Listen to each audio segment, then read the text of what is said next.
तो मर ही नहीं सकता था, जब सोता ही रहता था तो सोता ही रहता था। उसको तो मारने के लिए 6 महीने का इंतजार करना पड़ता है, इसके मारने के लिए 150 दिन का इंतजार करना पड़ता है।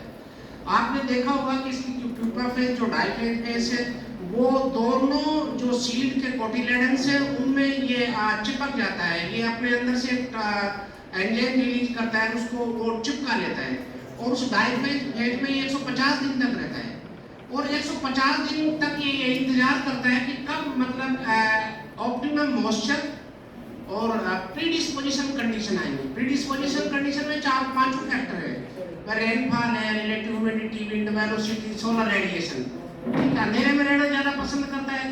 तो जैसे प्यूपा से इसकी मौत निकलती है, कहने का मतलब फर्स्ट इन्फेस्टेशन, जब पहला प्राइमरी इन्फेस्टेशन होता है या तो उसमें अपन इसको चेक कर लेंगे। यह आराम से चला, सकल पदार्थ है जग माही, ठीक है। मैं कढ़ाई ऐसे मुंह रख लूंगा,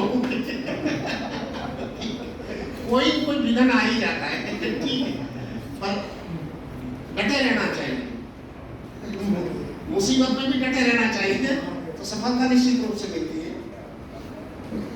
मैं उम्मीद करता हूँ कि अपन इस मौसम में जो चल रहा है वो ज़्यादा इसके मल्टीप्लिकेशन के लिए ज़्यादा जो जनरेशन मल्टीप्लिकेशन के लिए ज़्यादा उपयुक्त है, और हो सकता है कि अपने को इससे भी ज़्यादा मेहनत करनी पड़ती है। और बताने के लिए अपन इसी को यदि कंट्रोल करें तो ज़्यादा अच्छा है। जैसे मैंने कहा, प्यूपा से जब मौत निकलती है और मौत को किस तरह से अपन कंट्रोल कर सकते हैं, या जो इसका डाइफेज में 150 दिन तक ये रहता है, तो डाइफेज में जो रेजिडुअल अवशेष रहते हैं, रेजिडुअल जो इसके वो रहते हैं, उनको किस तरह से कंट्रोल किया जाए, वहीं पर प्यूपा को बंद किया जाए, वहीं पर प्यूपा को किस तरह से कंट्रोल कर सकते हैं, प्यूपा को किस तरह से तो कंट्रोल कर नहीं सकते। तो हमने डिस्ट्रिक्ट लिए है, कहीं कहीं पर हो सकता है बाउंड्री भी हो, अपन गारंटी नहीं लेते। इंसेक्ट है, प्रकृति में हर चीज सर्वाइव करती है। इसके लिए सबसे पहले जनवरी में कार्यशाला की गई थी, जिसमें जेनिंग मील्स वगैरह है ना, जितने भी जेनिंग मील्स है, जो डिपार्टमेंट के लायक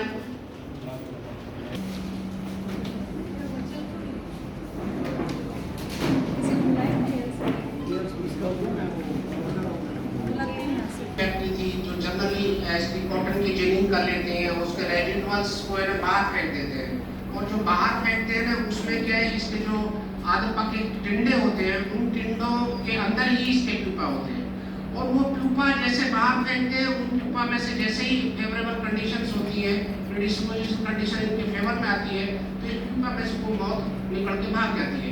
और वो मौत है, ये मोनोफेगस है, ये ही सिर्फ कॉटन पे ही सर्वाइव करेगा और किसी पे सर्वाइव नहीं करता है। तो ये जैसे इसका इधर से कॉटन का अपन बुआई स्टार्ट करते हैं, जैसे उसका पौधा आता है और ये मौत है ना, उसी कॉटन के ऊपर कॉटन इसकी लाइफ साइकिल चलती रहती है। स्टेज हमारा यही रहा।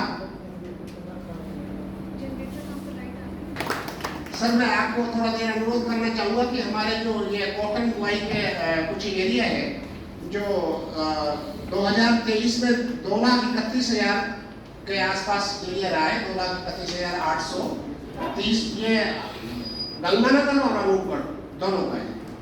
इसमें जो इस बार हमने जो टारगेट मान के चले कि एक डिस्ट्रिक्ट सिर्फ गंगानगर में कम से कम जो अपन पिंक बोलवर्म को मध्यस्थ नजर रखते हुए हमने ये माना कि 1,10,000 के आसपास हमारी सोइंग हो जाएगी, जिसमें से बीटी 1,07,000 के आसपास होगी।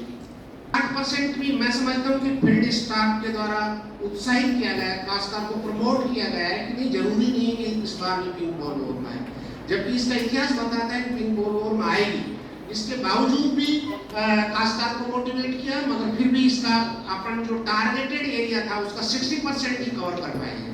ठीक है, तो सिग्निफिकेंट रिडक्शन है, इसका मतलब निश्चित है कि अलार्मिंग पोजीशन है, इंसेक्ट की अलार्मिंग पोजीशन है।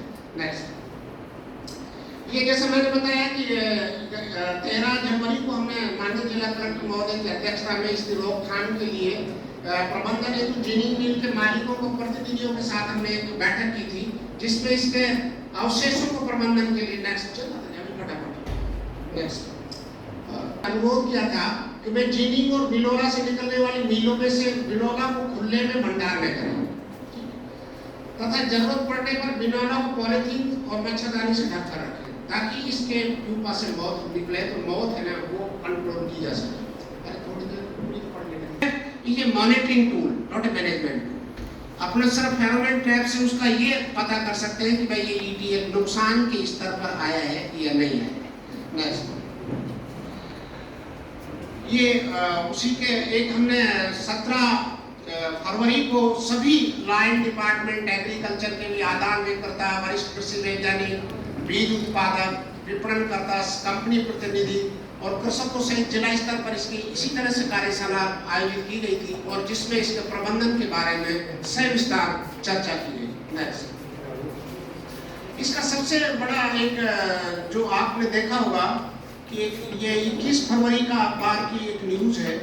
मैं बताना चाहूँगा कि एक बीटी का जब बीज की वो आई तो BT4 की एक बड़ी आम चर्चा आ गई थी कि BT4 आ रहा है। BT first, BT second, BT third, BT4। BT second तक तो आप सभी परिचित हैं। BT थर्ड है जो ग्लाइफोसेट के अगेंस्ट में है और BT4 है पिंक बोलवर्म के अगेंस्ट में। तो इसकी पिंक बोलवर्म की कन्फाइंड ट्रायल्स देखी थी हमने हिसार में, और वो कन्फाइंड ट्रायल देखने के बाद इस स्तर पर पहुंचे। कन्फाइंड ट्रायल में प्रोटोकॉल वही था जो कोरोना का रहते हैं, उसी तरह से। तो कन्फाइंड ट्रायल देखने के बाद हम ये निष्कर्ष में पहुंचे, इसके प्राइमरी इन्फेक्शन जो बंसिटियों में है उसी को यदि कंट्रोल किया जाए तो ज्यादा बेटर है। ये सबसे अच्छा प्राइमरी इन्फेस्टेशन को रोकने का सबसे अच्छा तरीका।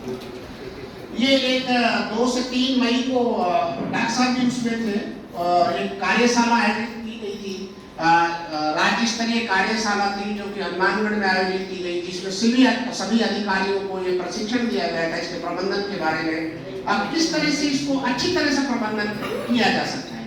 टेक्निकली कोई भी आदमी ये नहीं कहे मुझे इसके बारे में पता नहीं था, ठीक। तो कार्यशाला यही की जाती है कि आप जानते हो, जानने के बावजूद ही कार्यशाला इसलिए किया जाता है, शीशे में मुंह दिख रहा है मगर फिर भी शीशे को अपन एक बार झाड़ते हैं, एक बार पूछते हैं ताकि क्लियरिटी मतलब अच्छी रहे, तो कोई गैप नहीं रहे। इसीलिए बार बार कार्यशाला की जाती है कि आपको कोई इसमें संशय नहीं रहे, कोई संशय रहे तो आप उसको क्लियर कर सकते हैं। और उसमें मेन संदेश यही दिया गया था, अब इसको कंट्रोल किया जा सकता है, ऐसा नहीं कि इसको कंट्रोल नहीं किया जाए।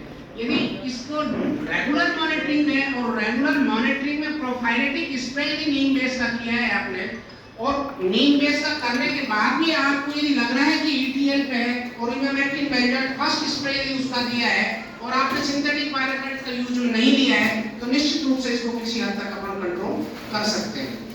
इसके लिए हमने जिला कलेक्टर महोदय से एक आदेश निकलवाए कि ये सब डिपार्टमेंट का ही काम नहीं है, ये जनहित का काम है।